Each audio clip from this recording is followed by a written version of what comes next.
Isang video na naman ang kumakalat sa social media at pumukaw ng pansin ng milyon-milyong tao. Ayan, nakita ninyo, grabe. At ito'y nangyari daw sa Pilipinas. Totoo ba talaga to? Parang sa Bukidnon daw ito nangyari. Ayan, nakita ninyo, ay grabe. Oo, ang babae daw at ang lalaking ito ay magkapatong. Nakita nyo sa video? Grabe, totoo siguro ngang nangyari ito. Nakita nyo, may ano din, may baluti din ng damit, ha? Oo, may baluti din ng tuwalya. Grabe. Nakita naman ninyo, o yan o, nasa gilid sila. Ay, grabe. Totoo kaya sigurong nangyayari ito, ano. At ayon sa dito sa interpreter, ito daw ay, may langis ng pawikan daw ay pinahi dito. Yan, nakita nyo, dinadala na at pinalakad pa rin. Talaga namang may pagkakaparehas talaga doon sa nangyari sa video, ano. Totoo siguro nga nangyayari ito sa tunay na buhay. Kasi parang virus na kumakalat ito sa social media eh. Ayan, nakita niyo naglalakad na at pagkatapos niyan, tinanong niya, ay grabe naman itong lalaking itong ini-interview na ito, talagang mukhang mayaman siguro ito. At talaga namang mayroong kwintas na ginto. At wari ko ay pinagbabatihan nila kung saan daw dadalhin at anong ospital ito dapat dalahin. At pinagdidibatihan dito ayon sa akin pananagalog na yung doktora o doktora ba doon?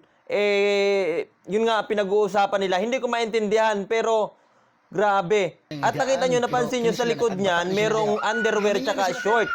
Nasabi siguro yun yata yung sinusuot pero nakita nyo naman kanina doon sa video. Oo. Halata naman na may short, di ba? Nakita nyo, mahalatang may short. Ewan ko na ba, ha? Grabe, nakita niya yung mga paa niya daw, talagang, ewan ko kung ano yung sinasabi niya, kung about sa langis ng pawikan niya, kung ano pang pinabubulaanan niya. Pinapaliwanag niya dito. Grabe itong video na to, parang totoong-totoo talaga, ha? Ewan ko ba, ha? Kayo ba naniniwala dito sa lalaking ito at sa kumakalat na video na ito? Grabe, no? Parang nangyayari talaga sa Pilipinas. Ayun sa sabi-sabi ito daw, inilalagay din daw sa pagkain. Yung langis, pag nilagyan daw sa kanin, posible nga na pag ikaw nakipagtalik o nakipagpatong sa ibang tao, posible nga na hindi ka daw matagtag doon sa pagkakapatong. Kung sakaling magpatong kayo. Grabe. Parang virus talaga no, kumakalat yan ngayon sa social media, no? Oo. Hindi ko mawari talaga na talagang nangyayari yan.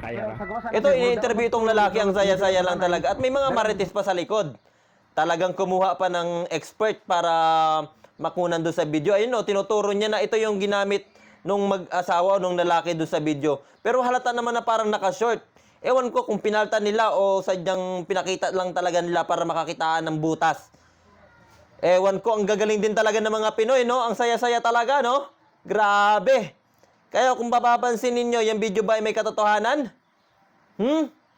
Totoo yan, no? Di ba?